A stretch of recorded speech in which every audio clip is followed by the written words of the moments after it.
Assalamualaikum warahmatullahi wabarakatuh. Perkenalkan, nama saya Intan Septianingsi dari jurusan PAI semester 5 kelas A, UIN Sultan Maulana Hasanuddin Banten, dengan mata kuliah Pengembangan Kurikulum Berbasis Literasi dengan dosen pengampu Ibu Helna Nelis. Baiklah, saya akan menjelaskan tentang evaluasi kurikulum. Selamat menyaksikan. Pengertian evaluasi kurikulum. Yang pertama, pengertian evaluasi. Evaluasi adalah suatu proses pengumpulan informasi untuk mengambil keputusan, dan di dalamnya terdapat perbedaan mengenai siapa yang dimaksud dengan pengambilan keputusan. Yang kedua, pengertian kurikulum. Kurikulum diartikan dengan berbagai penafsiran. Namun, demikian secara umum adalah kesamaan, yaitu sebagai suatu program pembelajaran yang direncanakan dan dilaksanakan untuk mencapai sejumlah tujuan pendidikan tertentu. Awalnya, istilah kurikulum diartikan running course, berasal dari bahasa Latin kurikulum dan dalam bahasa Prancis corner, yang berarti turan. Kemudian, Undang-Undang Nomor 20 Tahun 2003 Pasal 1 menyatakan bahwa kurikulum adalah seperangkat rencana dan pengaturan mengenai tujuan, isi, dan bahan pelajaran serta cara yang digunakan sebagai pedoman penyelenggaraan kegiatan pembelajaran untuk mencapai tujuan pendidikan tertentu. Jadi, dapat dikatakan evaluasi kurikulum adalah sebagai usaha sistematis dalam pengumpulan informasi terkait suatu perangkat dan rencana dalam pembelajaran untuk digunakan menjadi pertimbangan terkait nilai dan arti kurikulum dalam suatu konteks. Tujuan, fungsi, dan manfaat evaluasi kurikulum. Yang pertama ada tujuan evaluasi kurikulum. 1. Memberikan informasi terkait dengan pelaksanaan pengembangan kurikulum dan implementasi kurikulum sebagai suatu masukan untuk pengambilan keputusan. Kedua, menjadi landasan atau ukuran keberhasilan dan kegagalan suatu kurikulum serta faktor yang berkontribusi. 3. Memberikan alternatif pemecah masalah yang bisa digunakan untuk perbaikan kurikulum. Keempat, memahami dan menjelaskan karakteristik kurikulum dan implementasinya. Yang kedua ada fungsi evaluasi kurikulum. Fungsi evaluasi kurikulum terbagi menjadi fungsi formatif dan sumatif. Nah, pertama, fungsi formatif adalah fungsi evaluasi dalam memberikan informasi dan perkembangan terkait dengan usaha perbaikan kurikulum. Fungsi formatif dapat dilakukan hanya saat kurikulum dalam tahap proses pengembangan, yaitu ketika pengembangan dokumen kurikulum belum selesai. Tahap proses pengembangan itulah para evaluasi, para pengembang kurikulum memberikan masukan pada pengembangan kurikulum terkait aspek yang sudah memenuhi dan yang belum memenuhi.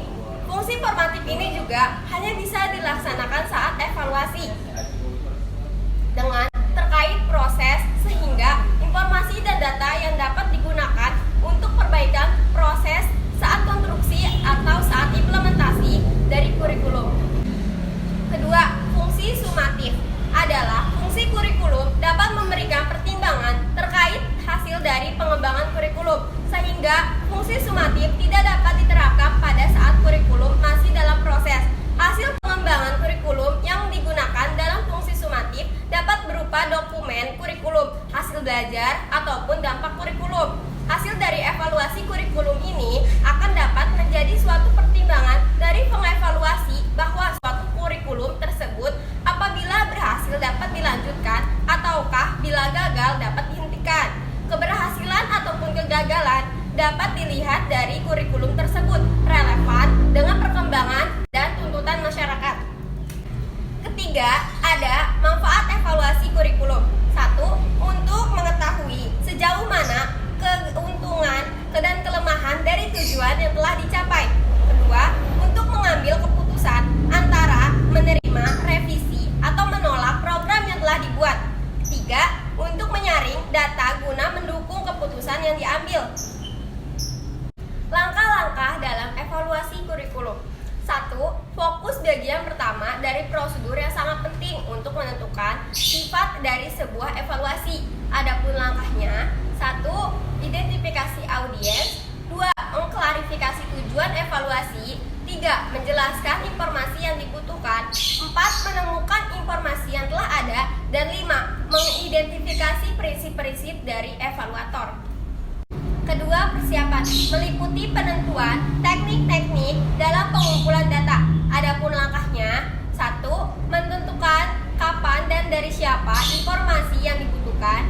2. Menentukan teknik dan instrumen yang dibutuhkan untuk pengumpulan data. 3. Menentukan sampel yang akan digunakan untuk evaluasi. Dan yang keempat, memilih atau mengembangkan instrumen yang dibutuhkan untuk pengumpulan informasi. Ketiga, implementasi mengumpulkan semua informasi yang relevan. 4. Analisis perhitungan secara statistik atau menjelaskan analisis dari informasi yang telah dikumpulkan. Hal ini mencakup 1. Menentukan standar atau kriteria dari kurikulum. 2. Menentukan pengaruh yang potensial dari kurikulum. 3. Menentukan seluruh konsekuensi dari tindakan kurikulum. Dan yang keempat, menentukan seluruh kasus dan efek yang berhubungan dalam kurikulum. Kelima, laporan adalah langkah terakhir yang meliputi interpretasi dari analisis dan keadaan dan rekomendasi yang disebarkan. Hal ini mencakup 1. Menginterpretasi informasi yang telah dianalisis. 2. Menyimpulkan suatu keadaan dan rekomendasi yang tentang kualitas dan relevansi dari kurikulum. 3. Mengajukan cara untuk membuat rekomendasi. 4. Catat staf dan sumber sebagai syarat dalam merekomendasi. Dan terakhir 5. Menyebarkan informasi kepada audiens.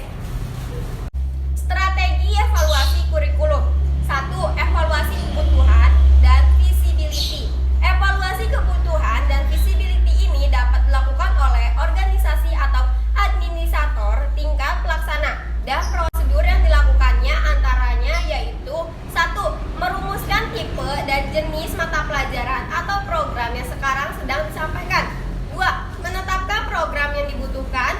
3. Menilai atau akses data setempat berdasarkan tes buku, tes inteligensi, dan tes sikap yang ada. 4. Menilai riset yang telah ada, baik riset setempat maupun riset tingkat nasional yang sama atau berhubungan. 5. Menetapkan visibility pelaksanaannya program sesuai dengan sumber-sumber yang ada atau manusiawi dan materi. 6. Mengenali masalah-masalah yang mendasari kebutuhan. 7. Menentukan bagaimana proyek akan dikembangkan guna berkontribusi pada sistem sekolah atau sekolah setempat. Kedua, evaluasi masukan atau input.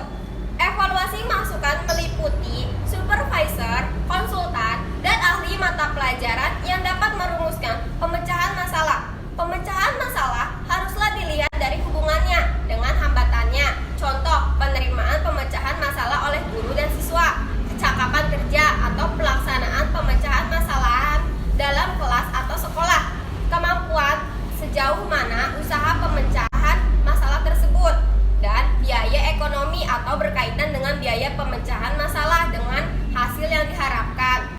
Maka evaluasi masukan menuju ke arah pengembangan berbagai strategi dan prosedur yang dalam pembuatan keputusannya sangat dibutuhkan informasi yang akurat. Bukan hanya itu, evaluasi masukan juga berusaha mengenali di mana terjadi atau adanya masalah sehingga dapat diawasi selama berlangsungnya implementasi.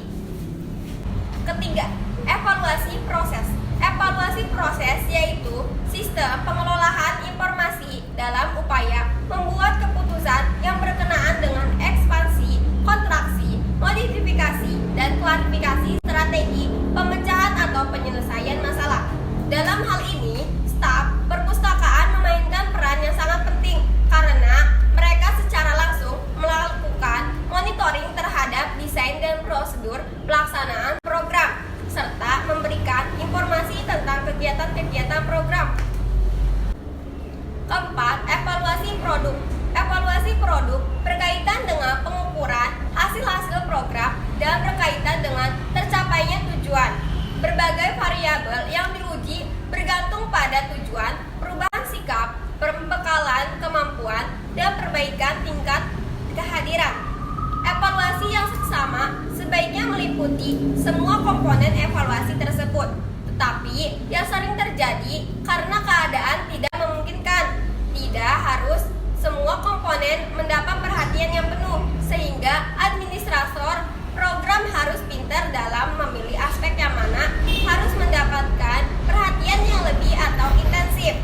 Berdasarkan evaluasi tersebut akan didapatkan informasi dan data yang valid dan dapat dipercaya dalam upaya pembuatan keputusan dan program perbaikan.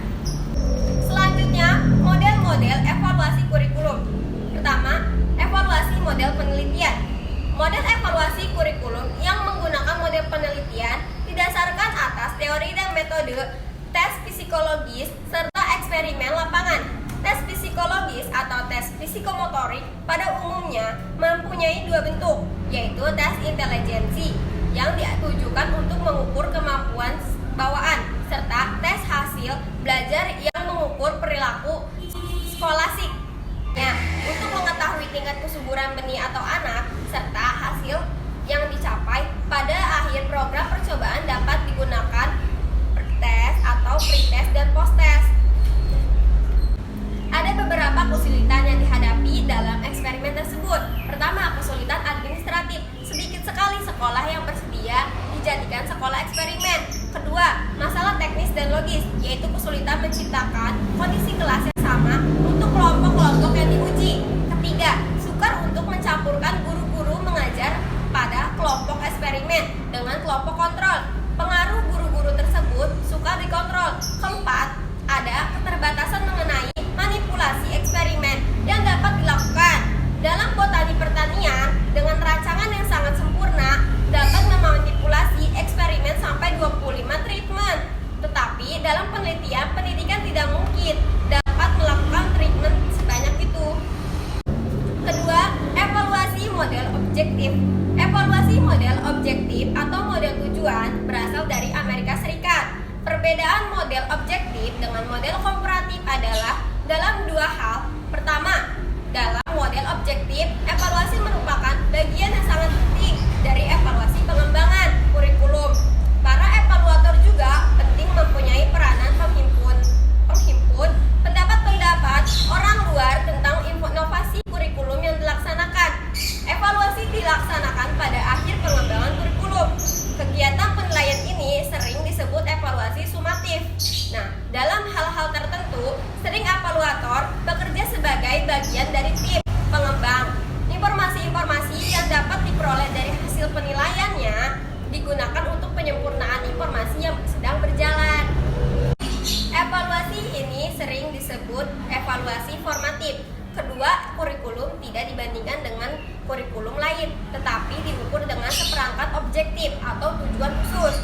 Keberhasilan pelaksanaan kurikulum diukur oleh penguasaan siswa akan tujuan-tujuan tersebut.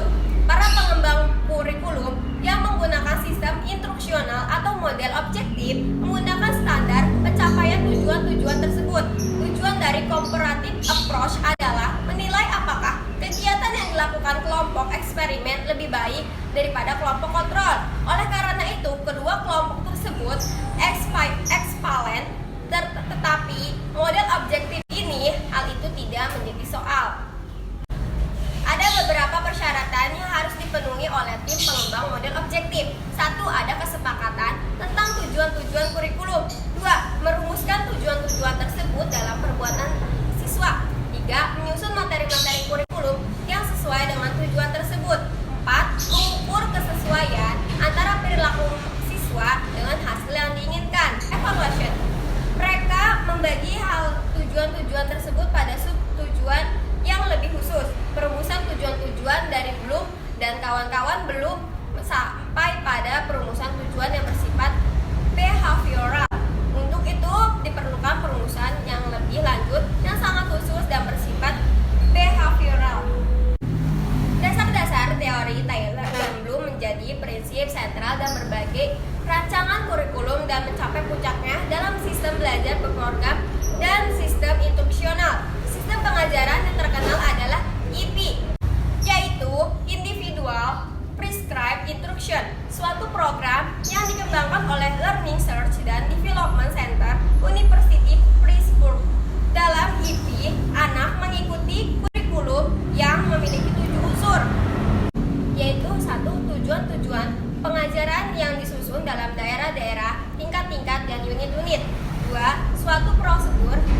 dikuasai berarti penguasaan siswa sudah masuk kriteria.